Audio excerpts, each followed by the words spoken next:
ગણતરીના કલાકોમાં ચકચારી મર્ડરના કેસમાં આરોપીને પકડી પાડતી Mahuva town police. Mahuva town police station વિસ્તારમાં મરણ જનાર ઉવેશભાઈ સલીમભાઈ કાળવાતર મહુવાવાળાનાઓને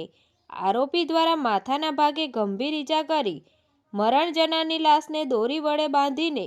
અવાવરુ કૂવામાં નાખી દઈને મહુવા શહેરમાં ચકચાર મચાવનાર આ ઘટેલ જે બનાવ સંદર્ભે મહુવા ટાઉન પોલીસ દ્વારા ગણતરીના કલાકોમાં બનાવવાળી જગ્યાની આસપાસના સીસીટીવી કેમેરા ચકાસીને આરોપી ઈસમ